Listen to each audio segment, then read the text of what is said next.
Sikke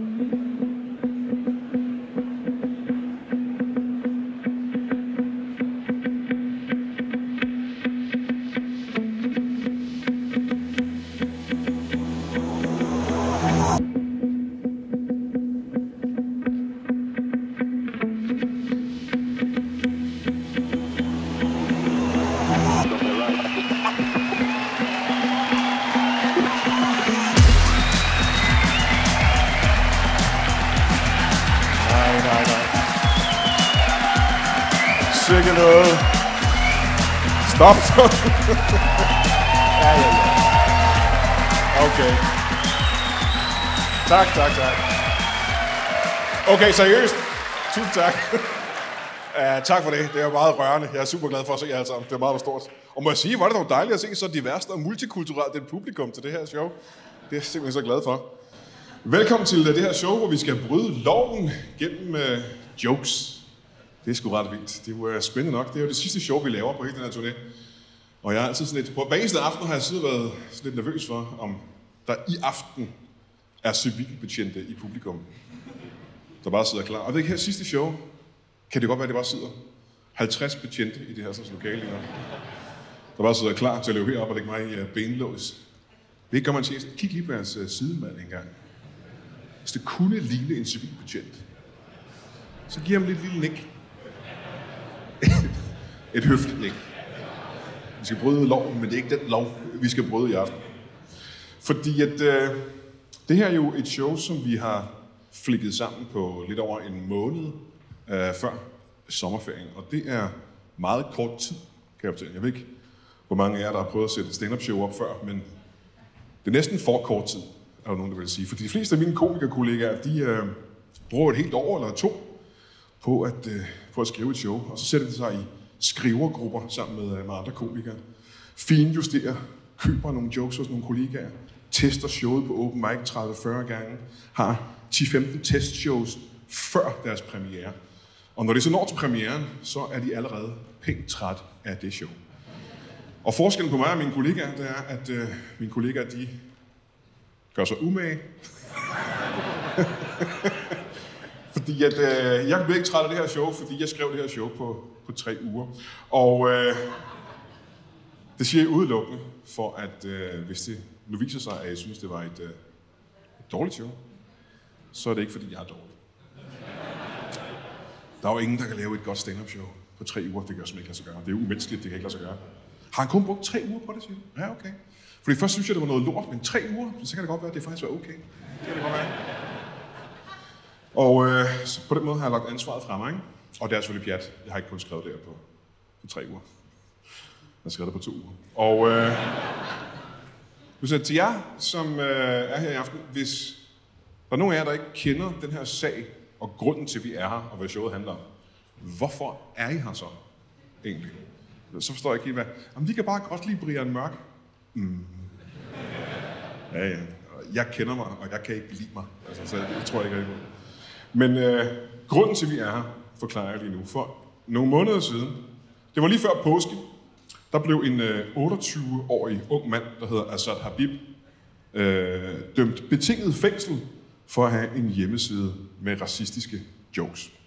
Og det var ikke kun racistiske jokes, det var alle mulige slags jokes.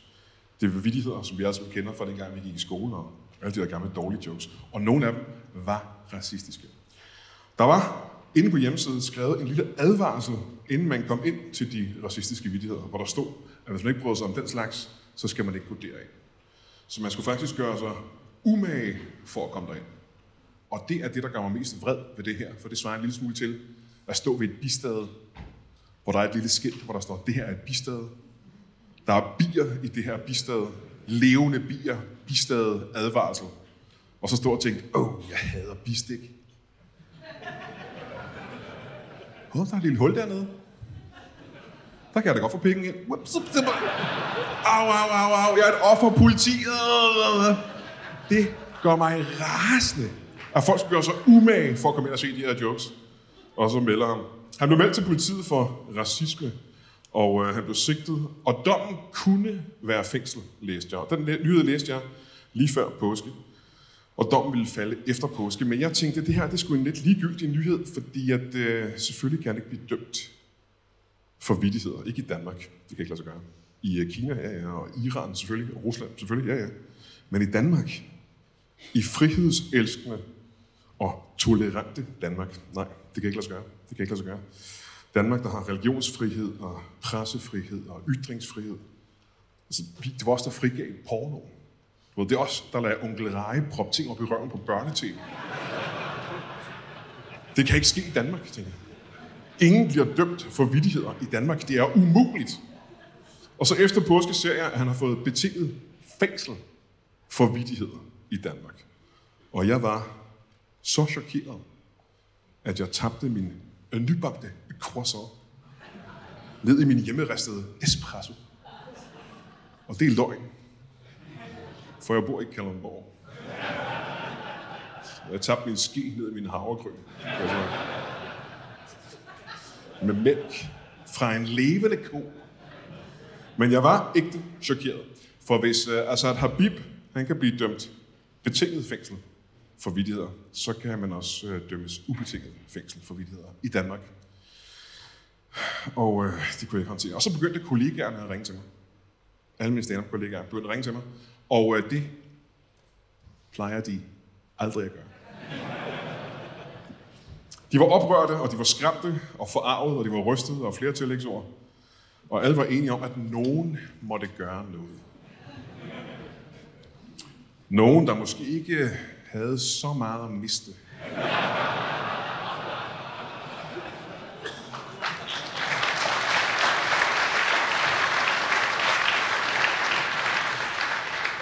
Nogen, hvis karriere ikke kunne blive meget mere ødelagt, end den allerede var.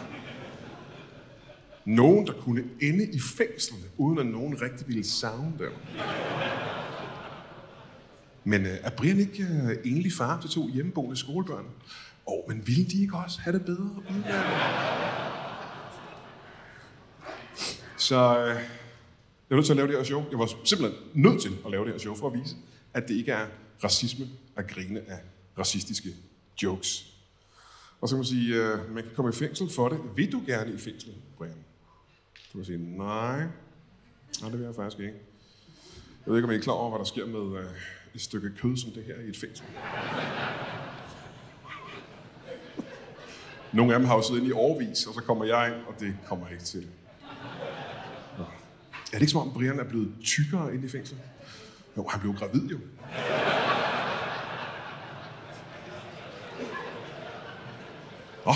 Hvem er faren? Banditos er faren. Men hvorfor er det ikke racistisk at grine af jokes? Og det er der også nogle gange. Hvis man er en racist, så er det racistisk at grine. Hvis du er racist, så er alting, du gør, racistisk. Du kan ikke bare lægge dig på hylden. Så mens jeg spiser den her sådan småkage, så havde jeg ikke brune mennesker. Det kan du ikke sige. Du er stadigvæk racist jo.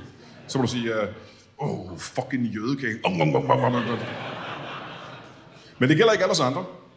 Der er nemlig 3 gode grunde til, at ikke-racister kan grine af racistiske jokes. Og jeg har samlet dem her. På computer her foran mig, der har jeg i løbet af aftenen alle de ulovlige jokes fra hjemmesiden. Dem kommer vi til at læse op, bare så vi ved, at vi har brudt loven. Og så har jeg det her som eksempler. De 3 gode grunde til, at ikke-racister kan grine af racistiske jokes. 1 er, hvis joken er dygtigt lavet, godt konstrueret, man griner af overraskelsen i joken. Og det kunne for eksempel være: Hvorfor har unge muslimske mænd ondt i øjnene, efter de har dyrket sex? Peberspray. Ja, og så griner vi. Vi havde ikke set det komme. Og det havde han åbenbart heller ikke. Og den anden grund kan være, at joken har et gran af sandhed. Noget, som vi alle sammen er enige om, er rigtigt, men det er måske ikke noget, man lige siger højt. Og det kunne for eksempel være, filminstruktøren James Gunn, han blev fyret fra Disney for at sige den her joke. Det var ham, der lavede alle Guardians of the Galaxy-film. De fyrede ham simpelthen, fordi han sagde det her: Det bedste ved at blive voldtaget må være, når man er færdig med at blive voldtaget, hvor man tænker, py, hvor er det dejligt, det ikke at blive voldtaget længere.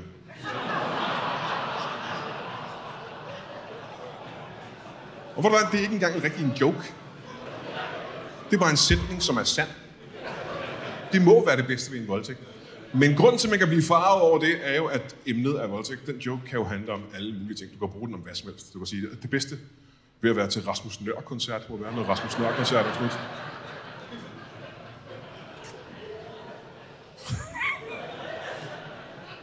Og den tredje gode grund, og det er den grund, jeg holder allermest af, og som jeg mener er mest rigtig, og det er, at joken er så grov og forfærdelig, at man griner af, at den går over grænsen.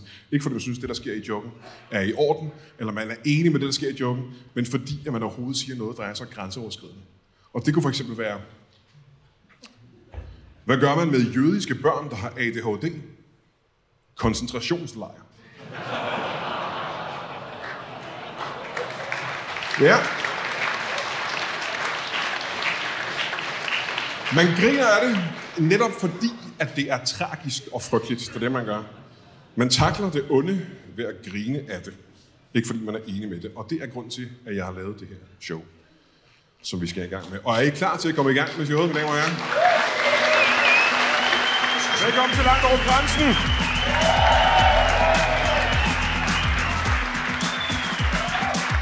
Ja, tak for det. Langt over grænsen. Det var jo den titel, det endte med at være. Det var faktisk ikke det, jeg havde tænkt mig at kalde showet til at starte med. Til at starte med havde jeg tænkt mig at kalde showet sjovere end politiet tillader. Fordi det er en perfekt titel, der beskriver præcis, hvad det her det handler om. At det er jokes, og politiet ikke tillader det. Og jeg var forelsket i den titel, men så kom jeg til at tænke på, sjovere end politiet tillader. Hvad hvis du får en anmeldelse, Brian, hvor der står, ja, så sjovt var det heller ikke. Så jeg er nødt til at lave det om. Men kan du være nervøs for, Brian, at nogen bagefter vil sige, at det ikke var et morsomt show? Og så vil jeg sige, at det er faktisk ikke noget, jeg er rigtig nervøs for, fordi jeg identificerer mig selv som en rigtig sjov komiker, og det tror jeg, folk vil respektere her i 2025.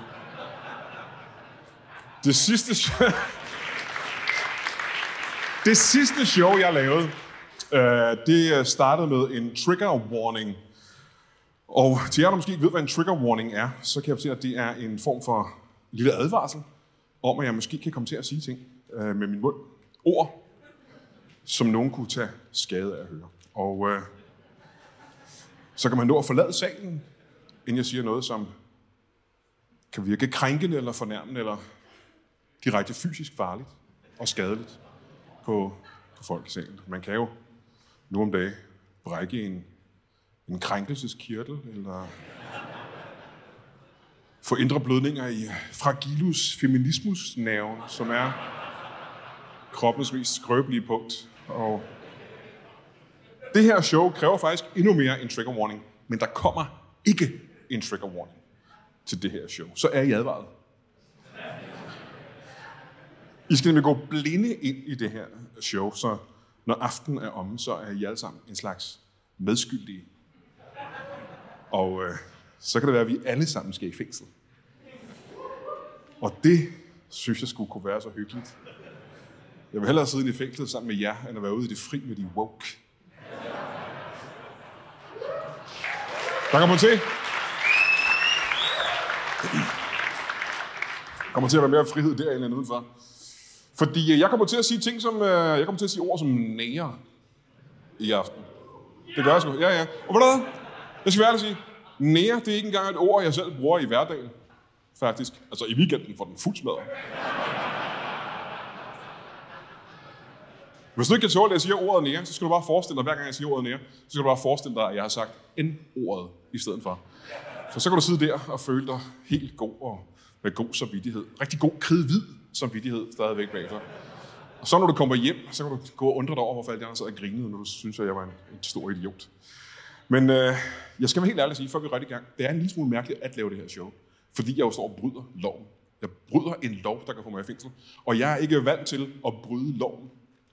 Jeg har ikke gjort det. Jeg har ikke erfaring med at bryde loven. Det er ikke noget, jeg bare gør. Jeg er ikke vant til at stå og skide på loven på den her måde.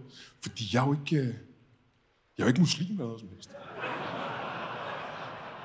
For mig er det en ny ting. Jeg skal lige så sige på den måde. Og apropos at bryde loven, så har jeg jo her på computeren nogle af de der famøse, ulovlige vittigheder. Nogle af dem er de farlige jokes fra hjemmesiden, og nogle af dem er nogle, jeg har fundet på. Og nogle af dem er dårlige, og nogle af dem er okay. Og så kan I jo prøve at se, hvad for nogle jeg har fundet på. Jeg læser dem op her i løbet af aftenen. Vi kan måske starte med, hvad bliver større og længere, når en muslimsk mand har sex med en dansk pige? hans straffeattest. Ja. Hvad får indvandrerbørn i julegave af din cykel? Og det giver ikke meget mening, fordi muslimer fejrer ikke jul egentlig, så det er jo ikke. Hvad er forskellen på E.T. og en indvandrer?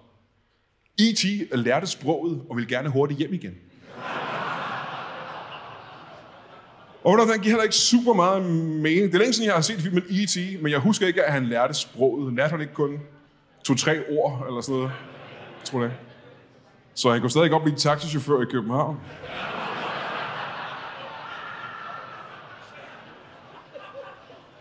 Hvordan dyrker en muslim sikker sex? Han undgår de kameler, der sparker.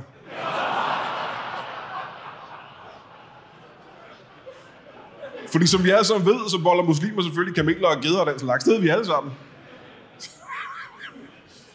Det er de jo nødt til, fordi muslimske kvinder har så meget skæg, at det føles gay at bolle dem. Ja. Sidste var noget, jeg fandt på. Jeg nød det ikke rigtigt, men det var mig, der fandt på det. Og det her, det er jo i den milde ende indtil videre, kan vi også med. Det er det jo. Det er jo sådan nogle jokes, vi hørte i skolegården, da vi var børn, som sagt. Dengang vi var robuste børn. Før vi blev til helt skrøbelige og sarte voksne, som vi er nu. Kan I huske døde baby jokes?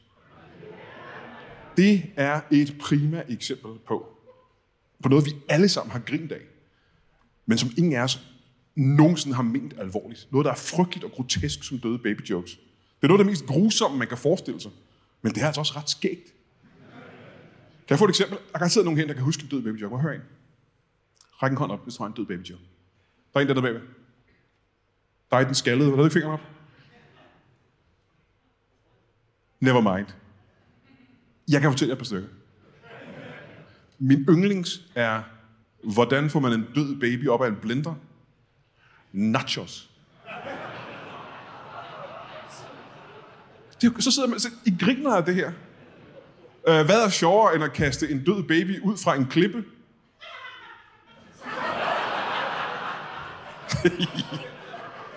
At stå nede for foden og gribe med en høtyv. Det var sådan nogle jokes, vi grinede af, dengang jeg var en ung knøs. Vi grinede af det i skolegården. Vi synes, det var det skæggeste i hele verden. Alle grinede af dem. Der var hundredvis af de her jokes. Jeg har lavet nogle nye. Det kunne for eksempel være... Og de er en lille smule anderledes, men de er stadigvæk døde baby jokes. Hvor mange døde babyer tager det at skrive en tidløs klassiker? 1, hvis man spørger Eric Clapton. Ja, der sidder 2 meget unge piger her på forreste række, og ikke aner, hvad jeg snakker om. Må så tænke, hvor gammel er du? Hvor meget? 20 år gammel. Ved du, hvem Eric Clapton er? Nej, ikke rigtig, vel? Han er en musiker. Han skrev en sang, der hedder Tears in Heaven. Meget berømt sang. Han skrev den, fordi han var sådan lidt... han havde en downer-periode.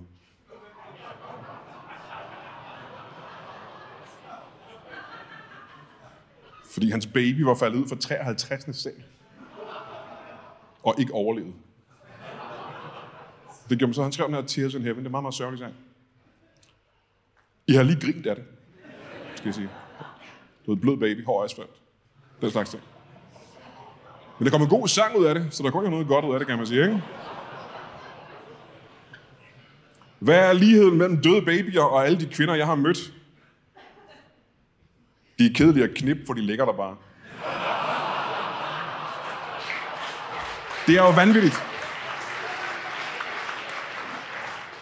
Hvad er ligheden mellem en død baby og Mette Frederiksen? Der bliver lidt skør stemning, når man klasker til dem.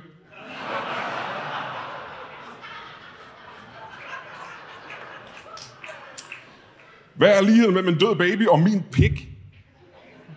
Der bliver lidt mærkelig stemning, når man tager den frem til en barnedåb.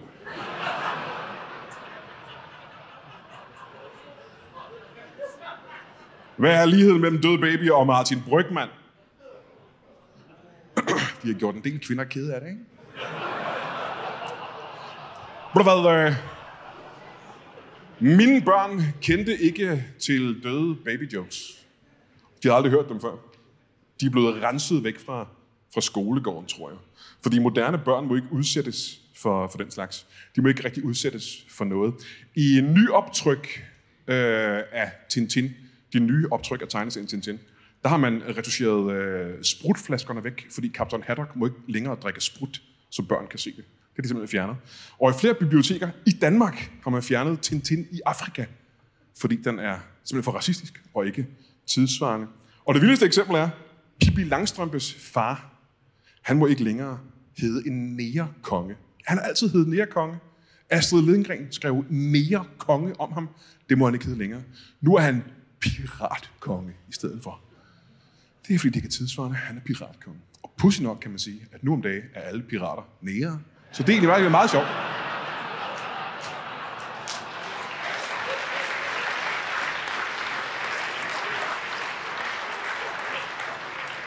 Og det var okay før i tiden, fordi alting var okay før i tiden, kan man sige.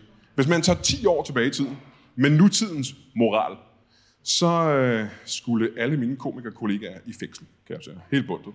Hvis du går 15 år tilbage i tiden, så skulle alle komikere skyde sin grøft, mere eller mindre, fordi de havde gjort det. Fordi vi lavede alle sammen jokes dengang, som ville regnes for værende langt over grænsen den dag i dag. Og det gjorde jeg også. Altså, jeg var også en af dem, der for 20 år siden lavede jokes om. Det kunne for eksempel være en joke som det her. Jeg havde en ven, der var neger. Det tror jeg faktisk stadig, han er. Jeg havde en ven, der var neger, men han brød sig ikke over at blive kaldt neger. Så jeg spurgte, hvad skal jeg så kalde dig, hvis jeg ikke må kalde dig neger? Og han sagde, du kan jo kalde mig Karsten. Så jeg kaldte ham Neger Karsten. Og nogle gange kaldte jeg ham for Sambo. Fordi vi boede sammen. Ja, negeren var min roommate. Vi var bedste venner, ikke? De her sko er lavet af indiske børnearbejdere. Men jeg har også et par, der er lavet af almindeligt læder.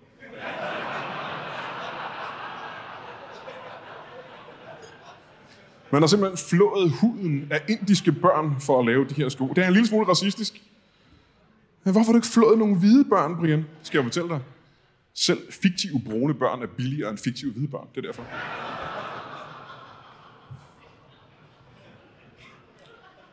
Jeg er lidt af en tyksak, så jeg går ofte klædt i sort. Sort slanker. Men første gang jeg hørte sætningen sort slanker, der tænkte jeg, hvis sort slanker, hvor stor er en nærpik så i virkeligheden?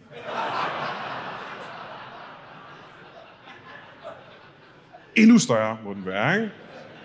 Og den joke er jo baseret på den onde fordom om, at sorte mænd har større peniser end hvide mænd. Det er også en af den slags fordomme, der er baseret på faktuelle statistikker, så det er teknisk set ikke en fordom. Men Brian, du nedgør jo sorte mænd ved at sige, at de har store pikke. Nedgør? For jeg tror ikke, at du helt ved, hvordan mænd fungerer.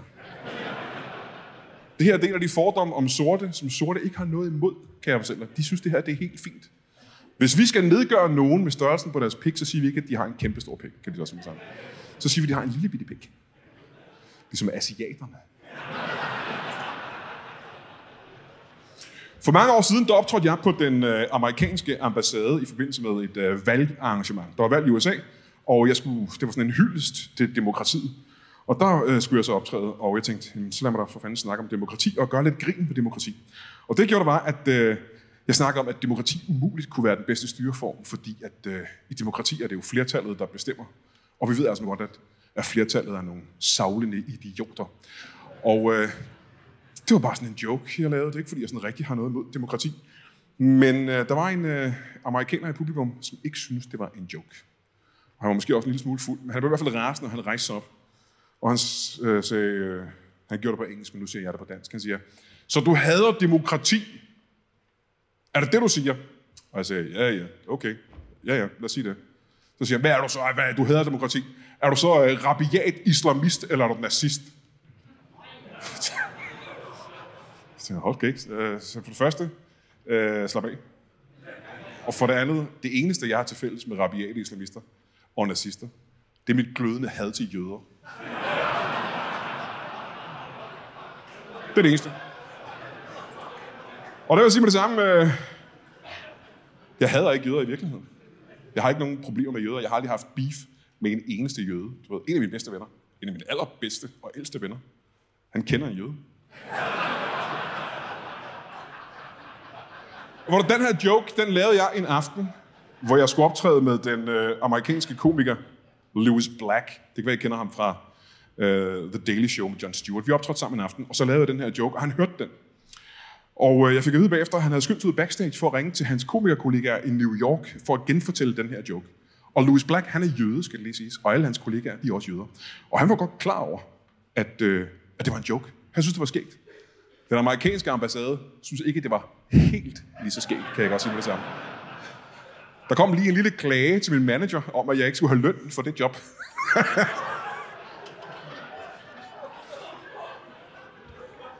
Da jeg offentliggjorde, at jeg ville lave det her racistiske show, så var der en transperson, som skrev til mig inde på Facebook og sagde, at jeg endelig ikke måtte glemme at lave jokes om de queer, for de var også en minoritet. Og det vil ikke komme en lille smule bag på mig, faktisk, fordi det er ikke den erfaring, jeg har lige præcis med det segment, at de gerne vil have, at man laver jokes om den. Men jeg sagde, selvfølgelig vil jeg gerne det. Selvfølgelig vil jeg gerne lave jokes om de queer. Klart, jeg gerne vil det. Så gik der en dag eller to, og så var der en spastisk lammet mand, der skrev til mig inde på Facebook. Og han skrev...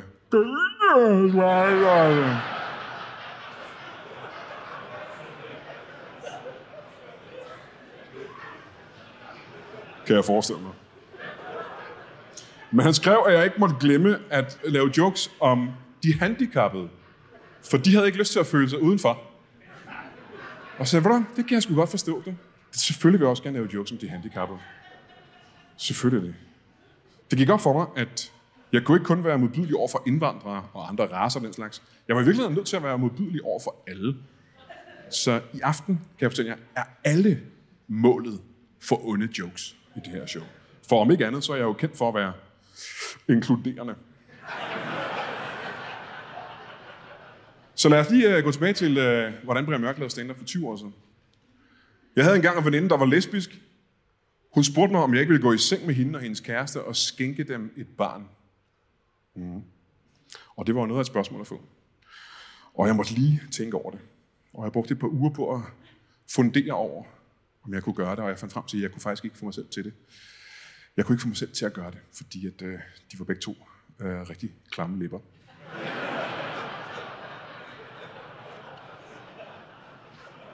Grimme læber. For der er jo forskel, skal I vide. Der er forskel på lesbiske og læber. Det er ikke den samme ting. Der er lesbiske, og så er der fucking læber, mand. Der er ikke en kategori inde på Pornhub, der hedder fucking læber, mand. Det findes simpelthen ikke. Og jeg er ikke nervøs for at lave den joke, fordi at, som jeg også ved, så er lesbiske kvinder kendt for at have rigtig god humoristisk sans.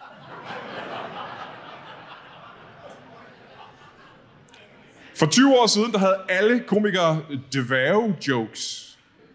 Alle komikere, jeg kender. Dengang jeg startede, havde alle en dværge-joke. Af en eller anden grund, jeg ikke kan forklare, så var dværge store for 20 år siden, og det er en mærkelig sætning. Men det var de. Jeg havde også et par stykker.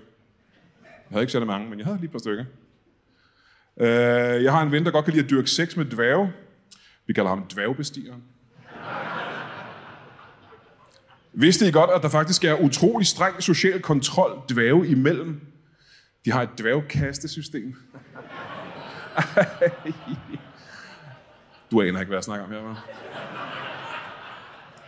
Jeg kan fortælle dig, at det er en skæg joke, fordi at, for 20 år siden, der kastede vi med dværge. Vi kastede alle sammen med dværge for 20 år siden. Det var en kæmpe stor ting. Alle kastede med dværge. Det var større end fodbold. Det var helt vildt. Det var en national pastime, at vi bare kylede dværge til højre og venstre. Det var, jeg ved ikke helt, hvorfor egentlig. Jeg synes, det var skideskægt. For 20 år siden var det sjovt at kaste med dværge. Og dværgene synes også, det var sjovt, synes vi.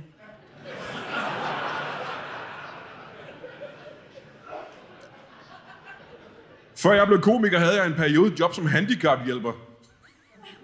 Men jeg blev fyret, fordi jeg troede, at handicapparkering var der, man satte de handicappede, når man gik ind og handlede. Handicappede kan faktisk tåle mere, end man tror, men de kan ikke tåle frost. Så selvfølgelig må man lave jokes om handicappede. Handicappede, de er skæg. De er skide sjov. Og ved du hvad? Hvis du ikke synes, det er sjovt, så er det fordi, at du har mistet din humoristiske sans. Og det er en sans. Det er ligesom høresansen og sygesansen. Så er du handicappet nu. Så kan det være, at du skal have en førerhund, sådan en haha-hund, der lige kan hjælpe dig lidt. Når nogen siger en joke, så kan den sige, tak, hørehund. En Yorkshire-terrier. Og en chihuahua. Så det er jokes. Selvfølgelig må man lave grin med handicappet. Og om folk med mentale problemer. Det er de største tabuer overhovedet. Man ikke må gøre grin med folk med mentale handicap og problemer. Selvfølgelig må man det. De er sgu da også skæg. De er sindssygt sjove nogle af dem. De er simpelthen så sjove nogle af dem. Også fordi at, der er ikke noget rigtig galt med folk, der har diagnoser. Bortset fra, at de har diagnoser, selvfølgelig. Selvfølgelig må man det. Og ved du hvad? Alle under 25 har nu om dagen en eller anden diagnose med et eller andet. Har du? Du er 20 år gammel, ikke? 19 år gammel? 20? Har du fået en endnu? Nej. Det skal nok komme. Alle under 25 har et eller andet, så har de... hvad fanden hedder det? De har depression, eller angst, eller bipolarhed, eller bipolarisme, eller bipolering, eller bipolarisering, hvad fanden. De er bims i hvert fald, ikke? Der er simpelthen så mange af dem. Der er 100.000 af unge mennesker med diagnoser, og vi kan jo ikke kurere alle de mennesker. Vi har simpelthen ikke ressourcerne til at hjælpe alle de mennesker. Det kan ikke lade sig gøre. Hvad fanden ville der ske, hvis vi kurerede hele bundet? Hvis vi kurerede alle, der havde ADHD, hvad fanden skulle tatovører så leve af? Hvis vi kurerede alle, der havde depression, hvem skulle så købe alle de ræb og skamler? Og Panodil i storpak. Hvem skulle købe alt det? Men jeg vil nok ikke lave den slags jokes i dag. I dag vil jeg gerne, men ikke i dag. Og det er virkelig ikke, fordi jeg er bange for at komme i fængsel, for jeg tror ikke rigtig på, at jeg kommer i fængsel for det her. Det tror jeg ikke rigtigt. Det lyder for sindssygt. Jeg troede selvfølgelig ikke på, at ham der, Asad Habib, ville blive dømt. Men det gjorde han alligevel. Så jeg tænkte, hvis jeg nu ikke kommer i fængsel, kan de så straffe mig på en anden måde? Og så faldt jeg lidt over det der med fodlænke. Husarrest med fodlænke. Det var det, Inger Støjberg fik. Hun fik 60 dage med fodlænke. Det er sådan, man gør for at spare penge på fængslerne. Så siger man, nu skal du have den her straf i stedet for. Jeg tænkte, hvad fanden går den straf egentlig ud på?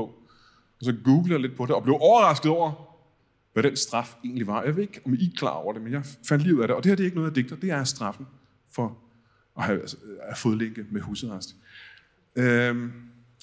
Hvis man har fodlænkestraf, så må man ikke rejse på ferie. Man må ikke tage til koncert eller til fest. Man må ikke gå i biografen eller tage på restaurant. Du må gerne tage på arbejdet hver dag og hjem igen. Du må også gerne køre dine børn i skole hver dag og køre hjem igen. Du må også gerne gå ud og handle og sådan nogle ting. Resten af tiden skal du simpelthen sidde derhjemme. Det er mit liv. Det er 100% mit liv, du beskriver der. Mit liv er en straf for andre mennesker. Det er det. Jeg har været i husarrest i 50 år, uden at vide det. Det er det, de sagde til Inger Støjberg dengang. I 60 dage skal du leve, ligesom Brian Mørk. Og jeg tænker, hvis det er straffen, så tror jeg faktisk godt, jeg kan klare den. Så kom med den. Skal jeg bare sidde hjemme i 60 dage og spille PlayStation? Det tror jeg godt lige, jeg kan klare. Ej, vi har lavet den om for dig, Brian. Med dig er det 60 dage ud af huset straf. Fuck! 60 dage med forældre komme sammen på børnenes skole. Hvilket N-ord har man ikke lyst til at kalde en sort mand? Nabo.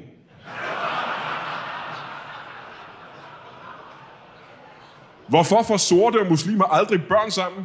De er bange for at få børn, der er for dovne til at stjæle. Og det giver heller ikke mening, for de får faktisk børn sammen ret til.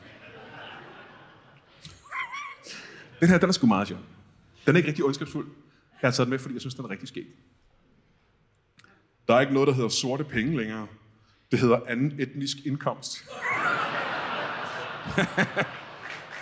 Det er sgu meget skægt. Og ved du hvad? Det er jo ikke søde jokes, det her. Det er jo ikke venlige eller kærlige jokes. Men de er ikke sådan rigtig hårde. Og hele ideen med det her show, det er, at jeg skal være endnu mere grov, end den hjemmeside er. Jeg skal være mere ulovlig, end den hjemmeside er. Så jeg er nødt til at lave noget, der er endnu grovere end det. Jeg er nødt til at være sikker på, at jeg har trådt over grænsen. Og det gør jeg så nu. Og det her, det er synes jeg, en voldsom joke. Hvordan slår man 10 fluer med et smæk? Du losser en somalier i fissen.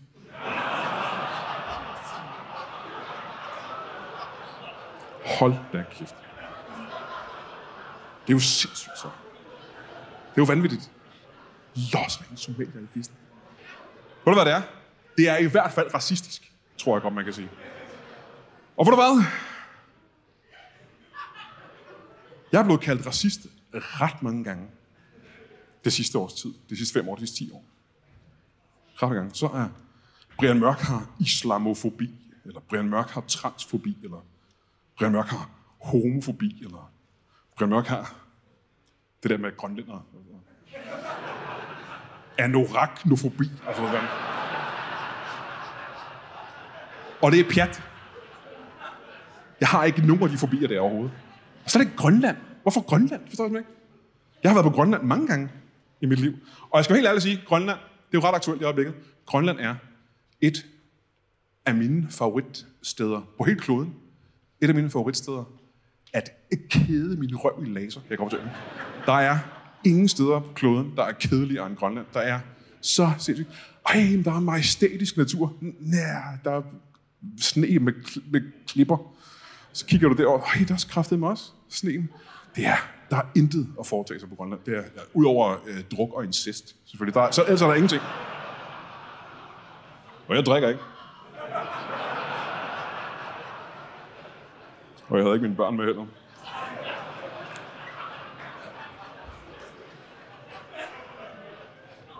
Hvorfor tør... Det her, det viser, hvor gamle de her jokes på hjemmesiden er. Altså, det er seriøst gamle jokes, han er blevet dømt for, ham gutten. Hvorfor tør ordblinde bøsser ikke at gå ind i en fotoforretning? De er bange for at få Dias. Igen har du ingen anelse om, hvad jeg snakker om. Dias, det er det gamle. Det er fordi, det er ordblinde. Dias. AIDS. Det er fra 80'erne. Bøsser var vanvittigt bange for AIDS i 80'erne, kan jeg fortælle. De kunne dø af det dengang. Det var frygteligt. Nu om dagen har de noget medicin, der gør, at de ikke dør af det. Det er skide godt. Det er en god sag. Så de er ikke så bange for AIDS længere, heldigvis. Gudskelov. Så nu kan de slukke tørsten i alt den friske sæd, de kan få fat i på en varm sommerdag.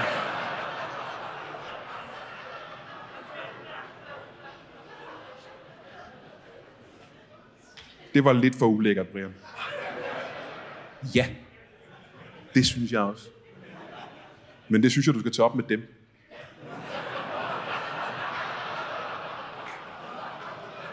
Den her kan jeg oprigtigt godt lide.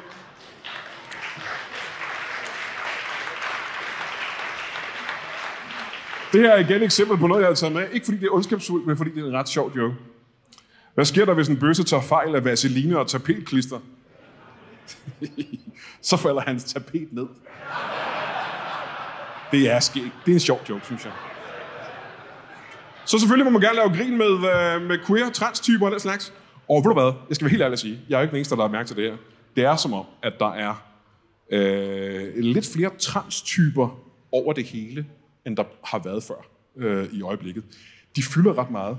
Hvis man har set en eller anden tv-serie på Netflix, eller en film i biografen, eller på Disney Channel, så er der altid en eller anden transtype med. De er kraftedeme over det hele. Og jeg ved ikke helt, hvad fanden det er, om det er på mode at være transseksuel. Om det er et modefænomen. Eller om det er en egentlig smitsom sygdom. Jeg tror ikke, der er nogen, der har forsket i det her faktisk endnu. Det kan godt være, at det er en luftbåren sygdom, eller som smitter igennem en kombination af autisme og venstrefløj og japanske tegnefilm eller et eller andet. Der sker i hvert fald. Og ved du hvad, jeg har ikke så meget respekt for det, hvis det er en modefænomen, så synes jeg faktisk lidt, det er noget pjat. Men jeg har helt oprigtigt rigtig meget respekt for de ægte transmennesker. Dem som folk, der oprigtigt føler, at de er født i en forkert krop. Dem, der går all the way, det kan jeg sgu kun respektere, altså. Så helt, som skal rigtig skifte køn. Ikke, altså fysisk, ikke bare juridisk, men helt, blive opereret og lavet op til noget helt andet. Det synes jeg på en eller anden måde er... Du skulle sige meget om transmennesker, men at blive kastreret, det kræver en nosser, ikke? Kan man sige. Og jeg synes jo virkelig, at folk, de må jo identificere sig, ligesom de har lyst til, og skifte til lige, hvad de vil. Det betyder ikke, det står for mig. Jeg er jo vildt ligeglad med alt dit køns cosplay. Det betyder ikke, det står for mig. Men nogle gange føles det bare sådan lidt queasy. Du ved, man går ind på nettet, og så sidder der sådan en... Jeg er slet ikke en tyk mand i 40'erne. Jeg tænder ikke på japanske skolepiger. I virkeligheden er jeg en lille generet 12-årig pige. Jeg har et helt uskyldigt, men voldsomt seksuelt crush på de andre piger. Hokkaido! Fucking. Det ligger mærkeligt i maven, synes jeg. Og så, før du går hele vejen og får lavet det her sådan, kønsskifteoperation, så skal du vide, at der er ret mange konsekvenser ved at blive opereret om.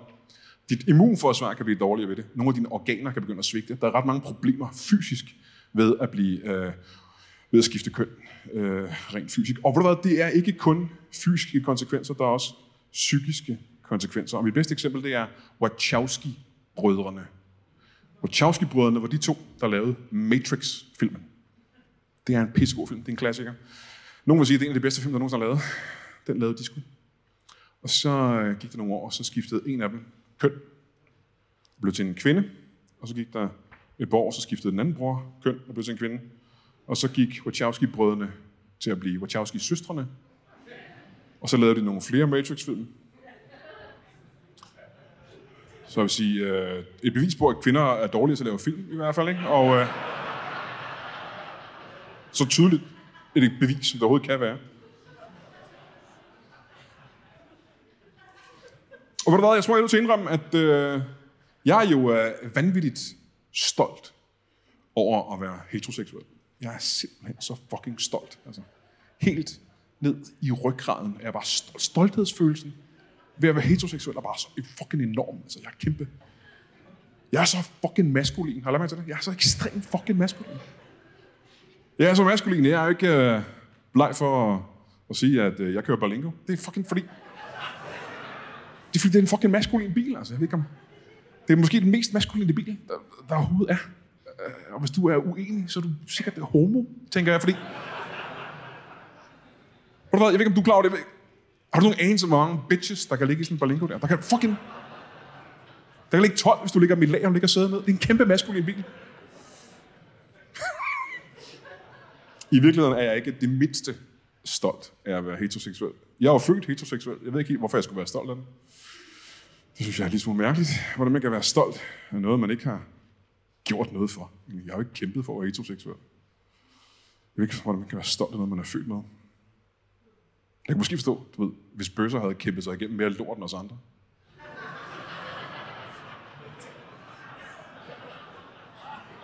Jeg ved godt, de har i virkeligheden. Flere kilometer afføring. Men stolthed er noget, man skal gøre sig fortjent til, synes jeg. Man skal have udrettet et eller andet. Jeg kan sige, at jeg har knoklet 5 dage om ugen med at træne i dart, og nu har jeg vundet guld i OL. Det er jeg stolt over. Det synes jeg også, du skal være. Det synes jeg er fint. Og du kan sige, jeg har forsket i 40 år, og nu har jeg fundet en kur imod fnat. Det er jeg stolt af. Ved du hvad? Det synes jeg også, du skal være stolt af. Hvad med dig, Torben? Ved du hvad? Jeg kan have 4 pik i munden og 4 i hver hånd. De kalder mig Torben T-pik. Du skal have en medalje. Det kan jeg love dig for. Du skal simpelthen op på den her piedestal og have en fucking pikke-medalje, Torben. Op med sejrskammen med dig. Hvorfor bryder jøder så ikke om Formel 1? Fordi man giver den fuld gas. Hvordan får du en jødisk piges nummer? Du ruller hendes ærme op. Det er en, der gerne vil have fat i nogle ret gamle jødiske piger, kan jeg så sige mig sådan. Hvad har jøder? Den der synes jeg er hård, hvis jeg skal være helt ærlig. Hvad har jøder til fælles med kondisko? Du finder flere af dem i 39 end i 46.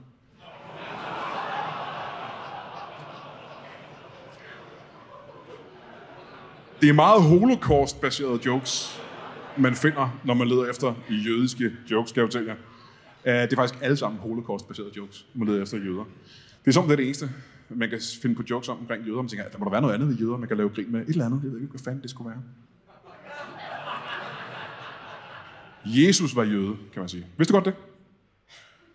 Du vidste godt, han var jøde. Han var meget dårlig til at være jøde. Han var så dårlig en jøde, at de andre jøder var nødt til at slå ham ihjel, så dårlig var han. Vidste du, han var tømrer? Vidste du ikke, Jesus var tømrer? Han var tømrer. Meget berømt. Han var jomfru. Vidste du, han var det? Han var tømrer og jomfru.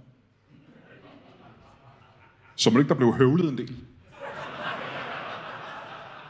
Det er en onani-joke. Det er en onani-joke om Jesus. Du skal ikke klappe det. Grunden til, at jeg nævner den, det er for at sige, jeg er ikke nervøs for at lave en onani-joke om Jesus, fordi at jeg er ikke vokset op med religion. Jeg er ikke selv kristen, selvfølgelig. Vi gik aldrig i kirke, da jeg var dreng. Ikke om søndagen, ikke juleaften, ikke engang til begravelse, for vi havde storskrald. Vi gik aldrig i kirken, men jeg blev selvfølgelig konfirmeret alligevel. Jeg vil gerne have de der gaver, jo. Og er du konfirmeret? Er du konfirmeret? Er det fordi, I ikke tror på Gud? Hvad? Selvfølgelig. Jeg troede heller ikke på Gud. Men jeg var parat til at ligge på knæ foran den her præst.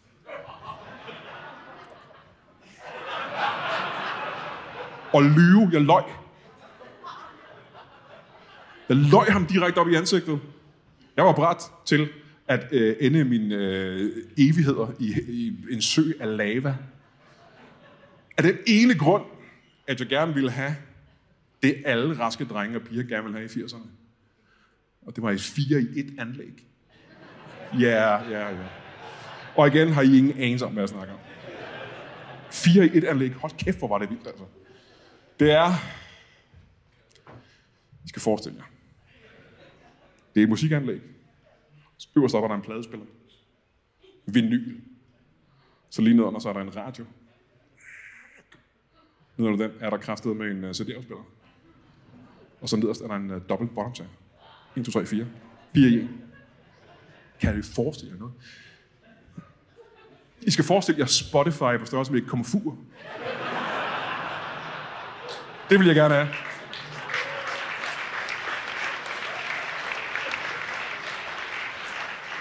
Som kun kan spille Wham og Run DMC, for det er de eneste plader, du har. Jeg risikerede en evighed i helvede for at få det. Jeg fik ikke det anlæg, kan jeg sige mig sammen. Jeg fik en Puch 3-gears, som jeg ikke turde at køre på. Så det var Guds straf, kan man sige. Så jeg er ikke kristen, og de fleste danskere, I er garanteret heller ikke sådan en rigtig kristen herinde. De fleste danskere er ikke sådan en rigtig kristen. En mand! Jo, vi er! Og selvom vi ikke er super kristne, men det er sjovt, at vi har alle sammen Bibelen derhjemme alligevel. Det er sådan en ting, man bare har i sit hjem. I Danmark er Bibelen lidt ligesom et fondue-sæt. Det er sådan lidt... man støder på den sådan hver 4. år, når man er i gang med hovedrengang og siger, Gud, sådan en har vi også. Den skal vi også snart have brugt på et eller andet tidspunkt. Jeg har også Bibelen derhjemme. Jeg skulle bruge den i forbindelse med et eller andet show, så købte jeg kraften med Bibelen, det nye testamente. Eller det var brugt. Jeg købte det brugte testamente. Ved I hvad og jeg har jo gennemlæst den bog, simpelthen fra ende til anden, Bibelen der, ikke? Igen og igen og igen. Og det må sige, det er sgu en meget inspirerende bog, ikke? Fyldt med alle mulige gode historier. Selvom man ikke er kristen, kan man lære rigtig meget af den bog. Og jeg tror, mit favoritkapitel i Bibelen må være, det kan være, I kender det, hvis I er gået til præst. Det er derfor, manden i den gule hat skal lære Jesus at cykle. Det synes jeg bare det er så rørende, altså det er så smukt og rørende. Jeg har ikke læst... Men jeg har lidt beef med kristendom. Virkelig, jeg har ikke kun beef med kristendom. Jeg har et problem med alle religioner. Al overtro i virkeligheden, synes jeg er noget værd pjat. Det provokerer mig, at folk bare er villige til at tro på ting, fordi folk har fortalt dem det. Det synes jeg er fuldstændig sindssygt. Helt ukritisk. At du skal vide, at Gud han skabte universet på 6 dage. Hold da kæft, gjorde han det? Vildt mand, shit. Det tror jeg godt på. Hvis du at jøderne er Guds udvalgte folk? Nej, hvor er det vildt. Det tror jeg godt på. Hvis du at islam er fredens religion?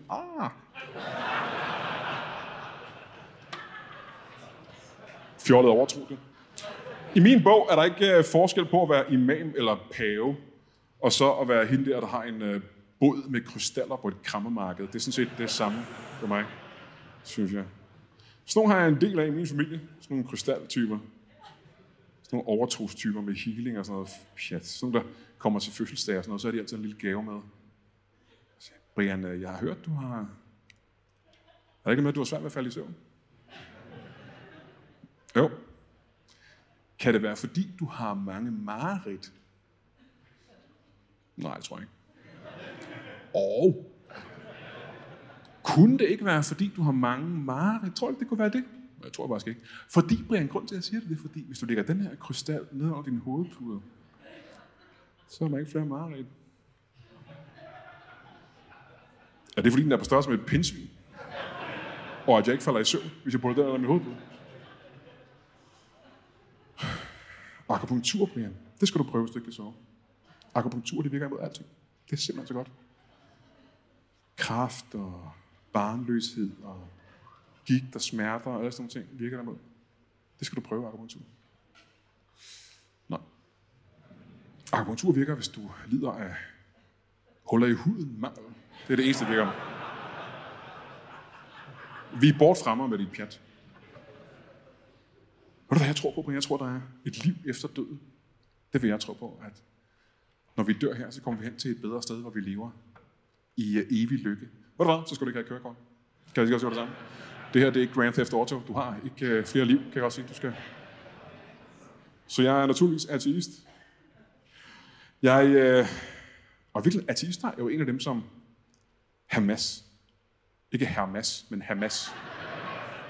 Jeg ved ikke, om Hamas også gerne vil slå os ihjel, men Hamas vil super gerne dræbe ateister. Det er værre at være ateist, end det er at være kristen i deres bog. Det er værre at tro på ingenting, end det er at tro på noget forkert. Så Hamas vil super gerne dræbe ateister, har de sagt. Og det gælder egentlig også ISIS, og Al-Qaida vil også gerne dræbe ateister, og Boko Haram vil også gerne dræbe ateister.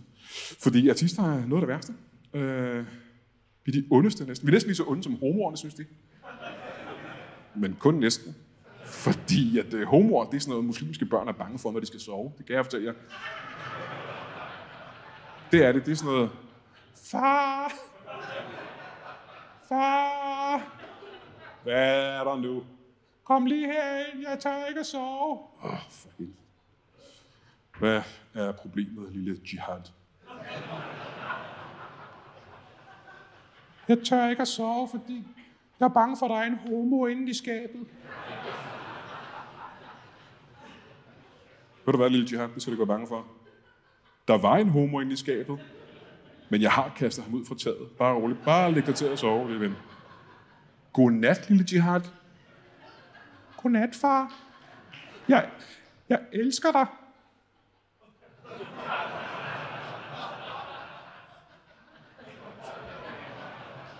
Så røg han ud. Skal I ikke klare af? Man kan sige, at det eneste, som muslimerne hader mere end homoer, det er jøderne selvfølgelig. Det ved vi godt. Jeg ved ikke, om I har fulgt med i nyhederne. Der er sådan nogle spændinger, tror jeg godt, man kan sige. Der er noget... De kan ikke blive enige om noget som helst, de der så jøder og muslimer. Det er ret utroligt. Vi er Guds udvalgte folk. Nej, det er os, der er Guds udvalgte folk. Det her, det er vores land. Nej, det her, det er vores land. I skal dø. Nej, I skal dø. Det er... Vi vil ikke spise svinekød. Nej. Det er os, der ikke vil spise svinekød. Vi vil gerne skære drengebørn i pikken. Vi vil også gerne skære drengebørn i pikken. Did we just become best friends? Det gjorde de ikke. Så når jeg siger, at de ikke kan blive enige om noget som helst, så er det forkert, fordi at jøder og muslimer kan blive enige om de dummeste ting i hele verden. Det der med svinekød, det er fjollet.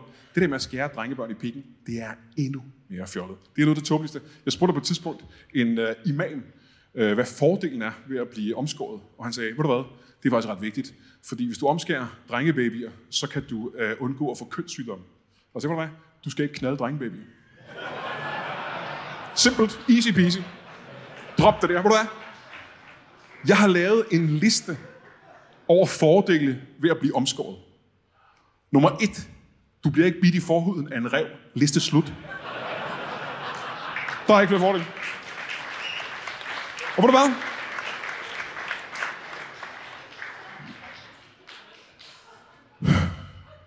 Så jeg har researchet ret meget på det her med omskæring.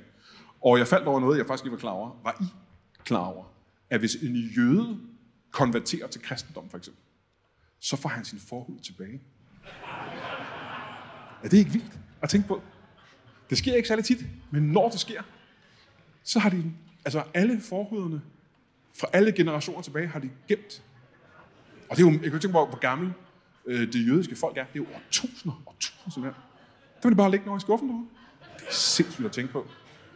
Så har de dem liggende derovre, så kan de sådan en pose, sådan en... De ligger herovre i beef jerky-posen. Hvorfor er den tom? Det er pjat. Det gør de faktisk ikke.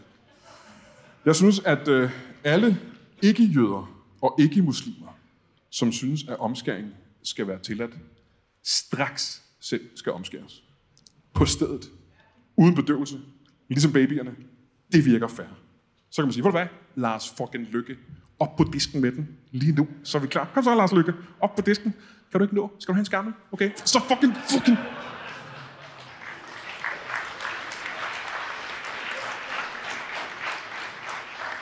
Så mit største problem med folk, der er religiøse, det er, at religion gør folk til dårligere mennesker. De er dårligere mennesker, er det. Der er sådan nogle regler. Så må du ikke donere dit blod til et døende barn. Det er en dum regel. Så må du ikke donere dine organer til andre mennesker. Selvom du er død, du skal ikke bruge dem længere. Men du må ikke give dem. Du må ikke redde andre menneskers liv med dine organer. Men jeg kan jo ikke være organdonor, fordi hvad nu hvis jeg skal i himlen, og jeg ikke har min skjoldbruskkirtel? Hvad skal jeg så gøre? Hvad fanden snakker du om, Henning? Du ved ikke engang, hvad du skal bruge en skjoldbruskkirtel til, mens du er i live. Kom med den, din kæmpe idiot. Men hvis jeg ikke har mine hornhinder, når jeg kommer hjem, så kan jeg ikke se Guds stråleglans. Hvad snakker du om, Henning? For det første skal du ikke kigge på Guds pik. Stop det der pis. Og hvad fanden er det for et argument? Hvad er himlen for et uslet provinsdiskotek, hvor der bare står sådan en steroidepumpet Sankt Peter ude foran, bare står med øresnegler og solbriller og siger, du kommer kraftigt ikke ind på den kørestol der. Vi har ikke nogen ramper. Hvad fanden? Så hvis I har mulighed for at blive til organdonor, så skal I skal gøre det. Det er vigtigt, at man bliver organdonor. Man skal hjælpe sine medmennesker. Jeg er organdonor og har været det, siden jeg var 18. Jeg har selv været inde og skrive under på, at når jeg er... Og det er meget interessant faktisk, for der er jo alle mulige ting i kroppen, man kan genbruge og hjælpe andre mennesker med. Når jeg dør, eller det gør jeg vel på et eller andet tidspunkt, så... Og det er ret fedt. Så er der 4 mænd, der kan få en ny penis. Det er jo...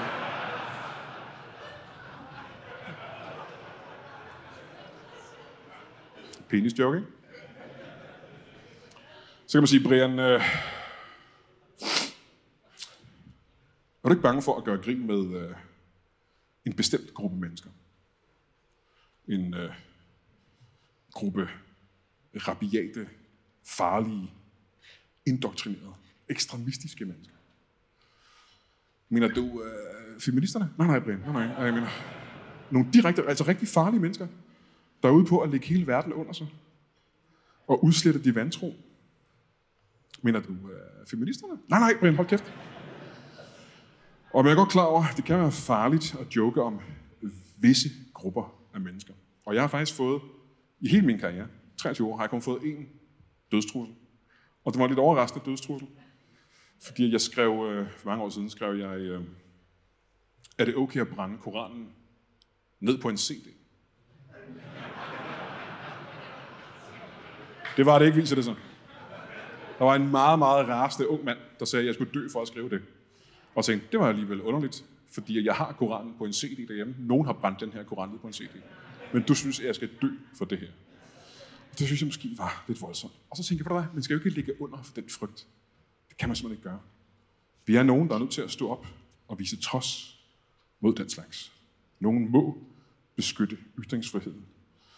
Bare for at vise, at jeg ikke er bange, eller jeg er faktisk bange. Men for at vise, at jeg ikke ligger under for nogle religioner, og jeg ikke lader mig styre af frygt, så vil jeg sige præcis, hvad jeg mener om Muhammed. Den Muhammed, ham. Uden at lægge nogen form for, altså jeg vil sige det ærligt, usensureret, råt for usydet. Muhammed, han er simpelthen så sød. Altså, jeg er villig til at gå i fængsel for det her. Jeg er ikke villig til at få hugget hovedet af. Muhammed, han er så flink og flot. Og hvis du skal flytte, så kommer han og hjælper dig. Han er simpelthen altid også. Det er fantastisk. Så mod af jer skulle alligevel ikke. Og ved du hvad? Jeg kan sagtens se ned på religiøse mennesker, men i virkeligheden er der ikke så stor forskel på artister og religiøse mennesker, fordi vi lever nogenlunde samme liv. Altså, bortset fra, at vi har vist nok lidt højere IQ. Det er vist også det eneste, tror jeg, det er. Men vi fejrer jo virkelig de samme årstider og højtider som alle de andre. Vi fejrer jo jul på samme måde, som alle de andre fejrer jul. Vi har også juletræ og viser og salmer og flæskesteg og sådan noget. Så den eneste største forskel på en kristen jul og en ateistisk jul, det er, at i stedet for pakkelej, der offrer vi et spædbarn til dæmonen ateistos. Det er vist den eneste forskel, tror jeg, det er. En ting, jeg har fundet ud af i de her 20 år, det er, at hvis der findes en Gud, så må det være en kvinde. Det er jeg ikke et sekund i tvivl om. Alt tyder på, det er en kvinde, der er vores allesammen skaber, fordi at det er meget sådan noget, se mig, tilbyd mig, adlyd mig, elsk mig over alt andet i hele verden. Lige meget, hvordan jeg behandler mig. Elsk mig, mig. Amen. Vi skal videre til flere ulovlige jokes, og det her det er altså ikke særlig godt, kan jeg godt fortælle med det samme. Hvad gør man med en kineser, der har madforgiftning? Du kører ham på Rigshospitalet. Det er sgu ikke særlig godt, altså. Hvis din telefon bliver våd, så skal du putte den i en skål med ris. Risen tiltrækker asiater, der kan fikse din telefon for dig.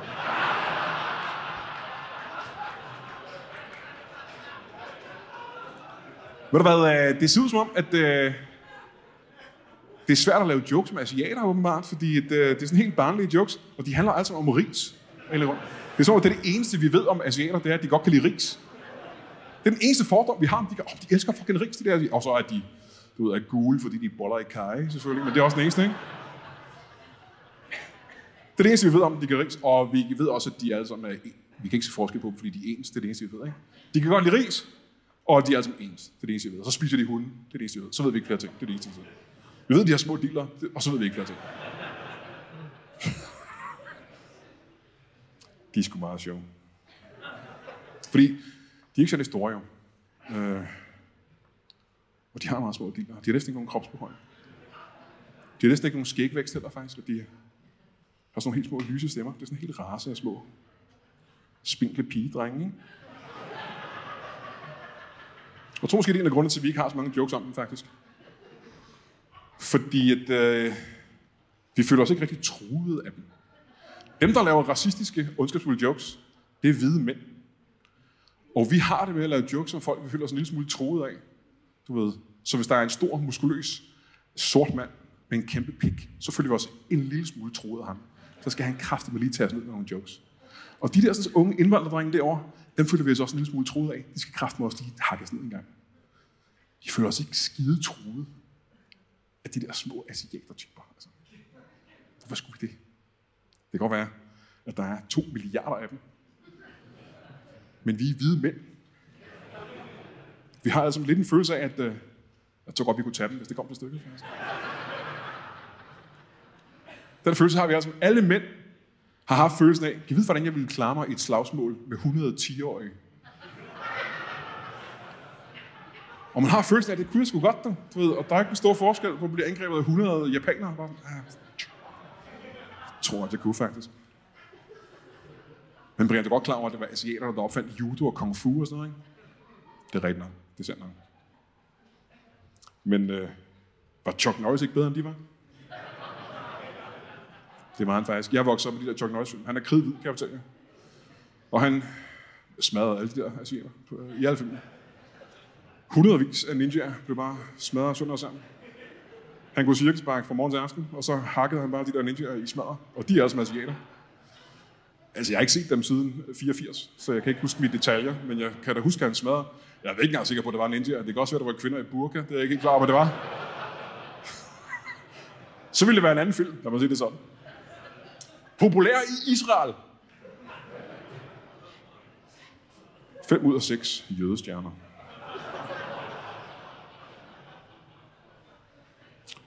Livet er som en æske chokolade, Hurtigere overstået for fede mennesker.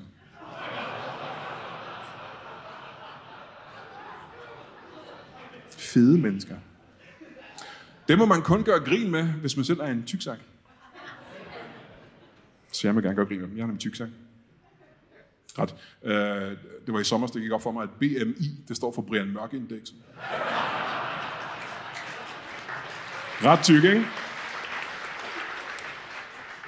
Du er så fed, at hvis du sætter dig på din iPhone, så bliver det til en iPad. Du er så fed, at tallet på din badevægt også er dit telefonnummer. Ja. Du er så fed, at når du går forbi fjernsynet, så er man nødt til lige at spole lidt tilbage, for at kunne følge med i handlingen. Så er man ret tyk, ikke? Men ved du hvad, Brian, du skal huske på, det er sexet og smukt at være fed. Det er simpelthen så flot. Det er noget af det smukkeste, man kan være. Det er en kæmpe stor tyksak. Jeg siger, nej, det er det faktisk ikke. Det kan lige så simpelthen sammen. Det er det overhovedet ikke. En af grundene til, at jeg ikke har datet eller været sammen med nogle kvinder i 13 år, det er på grund af det her. Det kan jeg simpelthen ikke byde folk. Jeg kan ikke være det bekendt. Det kan jeg ikke være. Så ligger hun der, helt feminin, og spinkel, og sart. Og så går der bare sådan en glinsende sølle jo ind. Kan jeg kraftigt ikke være bekendt, altså. Bare presser hende ned i madrassen. Synes du også, det her det er sexet? Tanken lige. Du er så liderlig, du er helt blå i hovedet.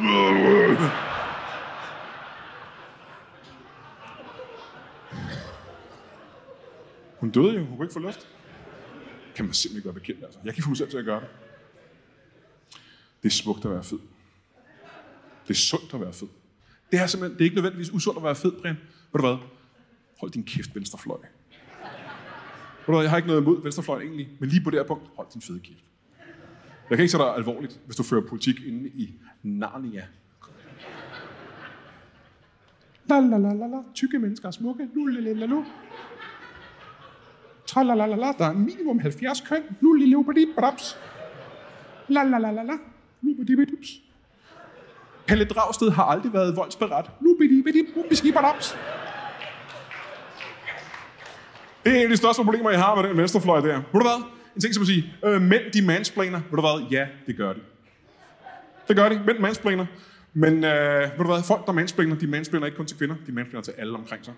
Det er ikke en kønsting. Hold op med at gøre det til en kønsting. Hvis du er en mansplainende type, så mansplainer du til alt. Ved du hvad? Jeg har arbejdet sammen med Lasse Remmer i 20 år. Jeg ved, hvad jeg snakker om. Lasse Remmer, han mansplainer til alle omkring sig.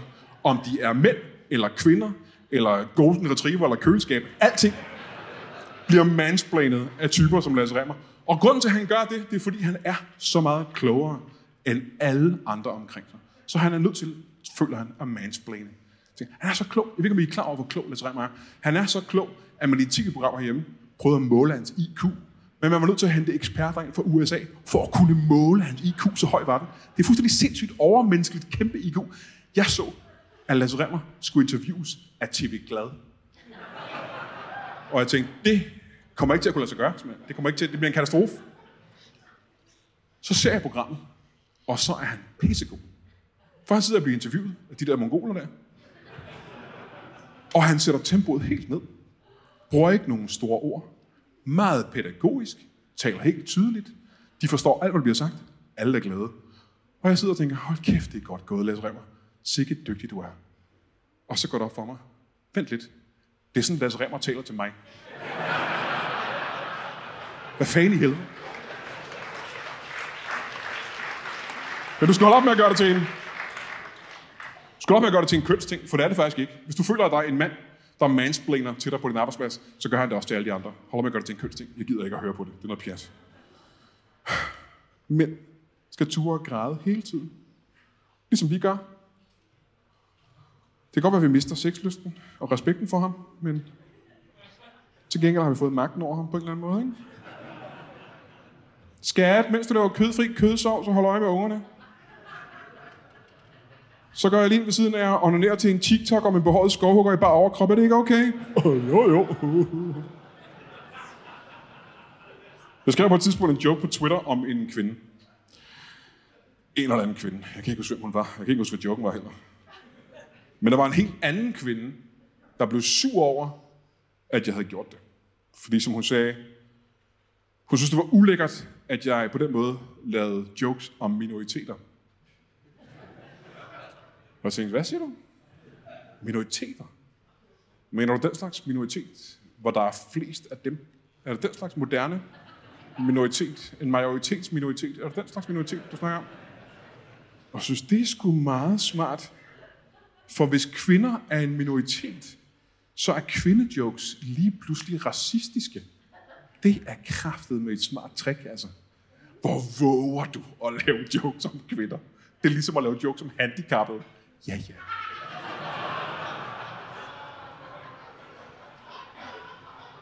Det er sgu en vild udvikling, synes jeg. Og er I ikke snart trætte af at lave jokes om kvinder? Det er klichéagtigt at lave jokes om kvinder. Er det ikke lidt gammeldags at lave jokes om kvinder? Jo. Jeg må lige starte med at sige, før jeg går i gang med det her, at på hele turen har det her været det farligste. Alle ting, jeg siger om andre racer, om handicappede, om religioner, har ikke været... Hver eneste gang jeg kommer til det her punkt, har stemningen skiftet i salen hver gang. Fordi jeg laver jokes om kvinder. Det er vildt nok, at der er den magt. Og lad mig lige starte med at sige. Inden jeg går i gang. Ingen af de utallige kvinder, jeg har været oppe og slås med, har givet mig grund til at kalde dem andet end det svage køn. Kan jeg lige godt sige med det samme. Jeg har aldrig været på at slås med en kvinde. Kan jeg godt sige. Det kunne jeg ikke... Jeg kunne ikke drømme om at slås med en kvinde. Fordi I er for svage. Jamen, det er for nemt. Det er for nemt. Det kan ikke. Jeg er en tyk, 51-årig mand, der ikke har dyrket motion i 20 år. Jeg bliver forpustet, når jeg binder min snørbånd. Jeg har engang forstuet min skulder, fordi jeg skulle skifte gear i Berlingo, og det er ikke pjat der. Og jeg kunne tage alle kvinderne i det her lokale. Alle sammen. På én gang, tror jeg. Det kunne jeg faktisk. Og jeg mener selvfølgelig med slåskamp, ikke sex. Det er for anstrengende simpelthen. Men jeg kunne tæve jer alle sammen. Og mange års erfaring, jeg har lavet stand-up i 23 år. Mange års erfaring har lært mig, at det altid er kvinder, der bliver sure over jokes. Jeg har aldrig nogensinde set en mand klage over en joke efter et show. Det er altid af en eller anden grund kvinder, der er blevet sure over en joke. Og altid på nogle andres vegne. Så kommer de op og er sure. Og jeg har tænkt lidt over, hvordan kan det være, at det altid er kvinder, der gør det her? Uden undtagelse. Kun kvinder. Og jeg må sige, at jeg er kommet frem til, at grunden må være simpel egentlig. Og det er, at kvinder har dårligere humor, end mænd har. Det kan være den eneste forklaring, tænker jeg. Og grunden til, at de har det, det er fordi, og det er også lidt en kliché, men det er sandt. Det er fordi kvinder føler for meget til at kunne forstå jokes. Det gør de faktisk. Og der er ikke nogen grund til at klappe det her. De føler alt for meget. Det er sådan noget, der døde jo en baby. Hvordan kan jeg grine af det her? Jeg skal have krisehjælp. Er der en terapeut til stede?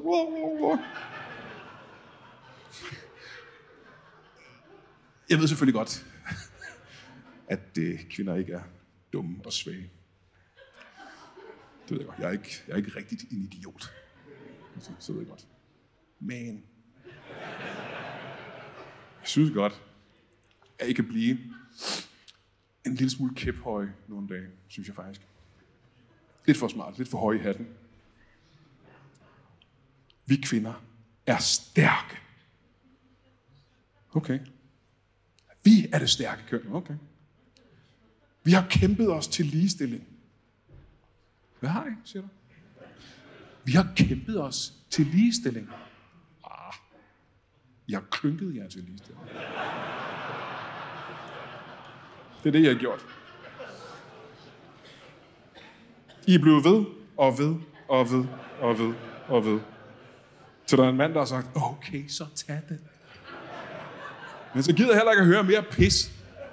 Men det kom han til. Mere end han nogensinde havde drømt om, det kan jeg fortælle jer. For en ting, I ikke tænker over, og det er, at det var også mænd, der gav jer ligestilling. Og stemmeret. Vi gav den til jer. Fordi vi er søde og flinke.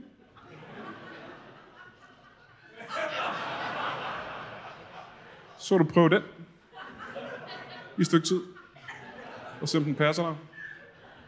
Om du kan håndtere det. For I tænker ikke over, at vi kan jo tage den tilbage igen. Vi kan bare sige, det kunne I ikke håndtere, så kan I bare tage den. Ej, det kan I ikke. Det kan vi da sagtens. Hvad vil du gøre ved det? Vi vil tage den tilbage igen. Hvordan vil du gøre det? Hvad vil du gøre? Hvordan vil du gøre det? Vi vil kæmpe, og så vil vi tage stemmeret og ligestilling tilbage. Hvordan vil du? Det kan I ikke, for vi har lagt den op på en høj hylde. Hvad vil du gøre? Vi har lagt op på en høj hylde i et syltetøjsglas, hvor vi lige har strammet låget en lille smule.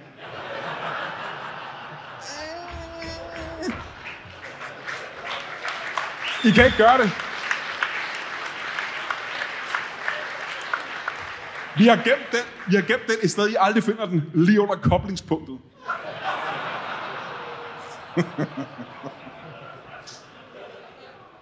Og jeg skal være ærlig at sige, at på nogle punkter, der har kvinder sgu trukket evolutionen i den. Det må jeg godt nok sige. Fordi det er der skal føde de der børn, og det er sindssygt anstrengende og ubehageligt. Det må jeg give jer. Og så har I det der, I skal døje med det der fucking menstruation hele tiden. Ikke? Hold kæft, det virker nederen. Du ved, jeg har selv 2 døtre derhjemme, og jeg kan sige, der er lige et par uger om måneden, hvor jeg tænker, alligevel, du tror, der kan være så meget had i et hus, vil jeg sige. Og det er fordi, det er anstrengende og surt og irriterende at have den her menstruation. Og det tror jeg godt, at vi mænd har hørt mange gange. Og jeg er oprigtig glad for, at vi ikke har menstruation, skal jeg sige. Men jeg tror, jeg taler for de fleste mænd, når jeg siger, hvor slemt er det egentlig? Helt ærligt. Fordi at... for jeg har sgu da også prøvet at have lidt ondt i maven en gang imellem, så det har jeg sgu da.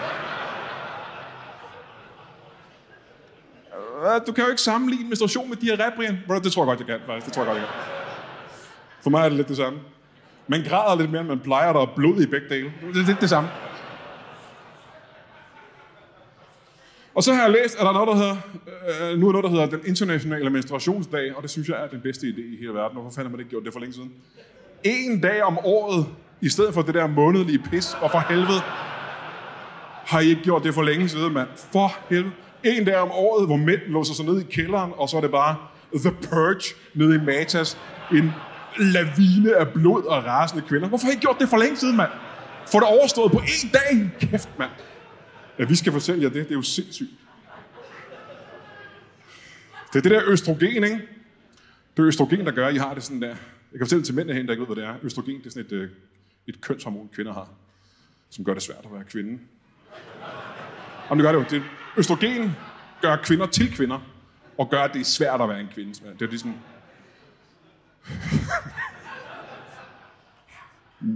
Østrogen. Østrogen. I kender det måske bedre under et andet navn. Alt er synd for mig, og det skal gå ud over dig. Ogen. Det er det samme ting. Der har lige været en trend på de sociale medier. I har helt sikkert set det, hvor man spurgte tusindvis af kvinder over hele verden, hvem de helst ville være alene sammen med i en mørk skov. En mand eller en bjørn. Spurgte tusindvis af kvinder, hvem vil du helst være alene sammen med i en mørk skov? En mand eller en bjørn. Og uden undtagelse sagde alle kvinderne, at de hellere ville være sammen med en bjørn i skoven. Alle sammen sagde det. Og grunden var, at de var bange for, at manden ville voldtage dem. Og ved du hvad? Det kan jeg godt forstå.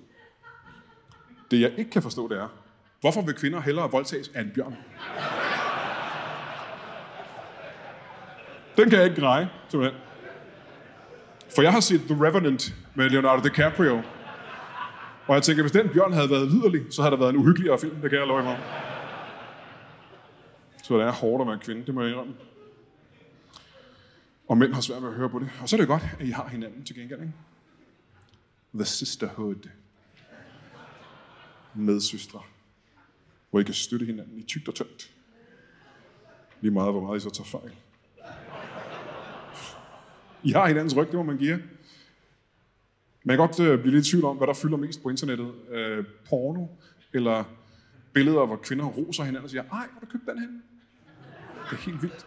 Jeg ved ikke, at jeg nogensinde har været på om formiddagen, gå rundt ind i København og bare se de der caféer, der er fyldt til rand med de der unge kvinder, som bare sidder og nikker og forstår hinanden. Det er helt vildt. Så jeg bare, ja, hvad sagde han? Okay, Hvad? Okay. Sidder de der med deres fucking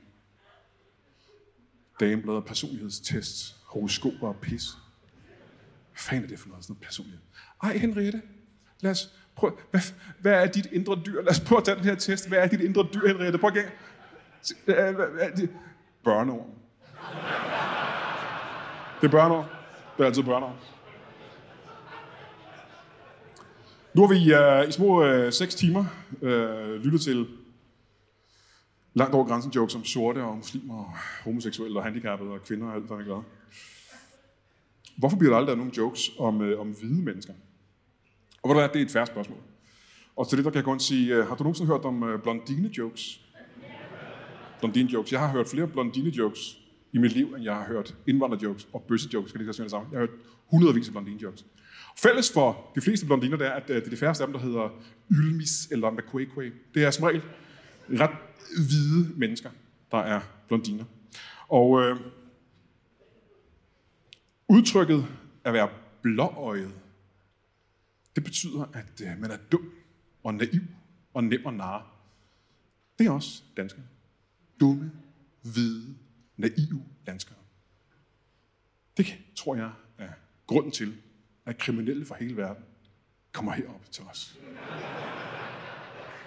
De ved bare, hvor fucking dumme og blåøjede og naive danskere er. De der rumænere, der står inde på strøget om sommeren, bare står og kigger på os, snyder os op i vores åbne ansigt, mens de bare står, smiler og tænker, hold kæft, mand. Du stoler på dine medmennesker, de er kæmpe store idiot. Du skal vælge den her bold. Det koster kun 500 kroner. Og så, okay, 500 kroner. Det kan jeg sagtens regne ud af. Jeg blev snydt. Fucking dum.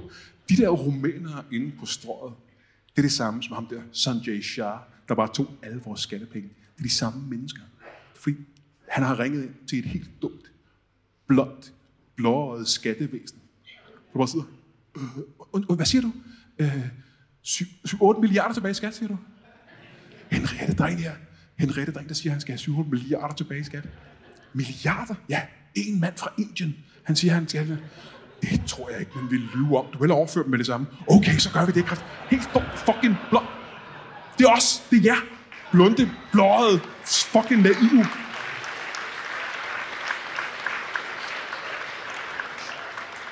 Og så tænker jeg, jeg kunne godt tænke mig at finde ud af, hvilke jokes indvandrere og sorte laver om os hvide mennesker. Det har jeg jo ikke den fjerneste anelse om. Kan jeg vide, hvad for nogle jokes de laver om os? Jeg har jo ikke nogen sorte eller muslimske venner, fordi jeg har jo aldrig været i fængsel. Så jeg fandt nogle indvandrere, jeg kunne spørge sig, hey, hvad for nogle jokes laver I om os? Og svaret var en lille smule overraskende, vi skal være helt ærlige, fordi at, det gør de ikke. De laver ikke jokes om hvide mennesker. Og jeg ved, de har humor, og jeg ved, de laver jokes, men de laver ikke jokes om os. Og det synes jeg sgu egentlig var meget interessant. Det betyder, at vi hvide er de eneste, der er ondskabsfulde nok til at lave grove jokes om indvandrere og sorte og andre racer. Vi er de eneste, der gør det, fordi indvandrere, de er ikke lede og onde nok til at lave grove jokes om os. De er for søde. Simpelthen. Og de har for travlt med at voldtage os og dolke os. Men det synes jeg er interessant. At vi hvide mennesker er de eneste, der er så onde. Og så er der en ting, man skal tænke på. Jeg skal være helt ærlig. Som de færreste tænker over. Og det er, når man er hvid mand. Det kunne for eksempel være en 50-årig, 51-årig hvid mand. Den største byrde, et menneske kan have og bære rundt på, tror jeg, bliver båret af os midaldrende hvide mænd, faktisk. Fordi, og det er en byrde, man normalt ikke tænker på, er en byrde, men det er det sgu. Man tænker ikke over, hvor hårdt det er altid at have ret. Ja, så griner I. Men det er faktisk, hvis du har herinde sammen med din mand, kig lige på ham en gang, og så prøv at tænke, har han ikke altid ret egentlig? Og jo, det har han, kan jeg sige, og det er simpelthen ikke særlig sjovt. Her til allersidst vil jeg sige, vi vil være inde. Der er noget ved hele den her sag, som kilder mit funny bone mere end noget andet i hele racismesagen her. Og det er, at det er sjovt, at den eneste, der nogensinde er blevet dømt for racistiske vittigheder i Danmark, er en indvandrer. Det synes jeg er så fremragende. Danskerne har fortalt racistiske vittigheder i 200 år, og i samme sekund en indvandrer gør det, så er det svenske tilstanden, håndjern, hvor er politiet henne? Det er fucking fremragende. At dømme Asad Habib for racisme er så racistisk, at dommeren skal dømmes for racisme ifølge en nu racistisk racismelov. Og det er fjollet, mine damer og herrer. Det kan jeg lige godt sige med det samme.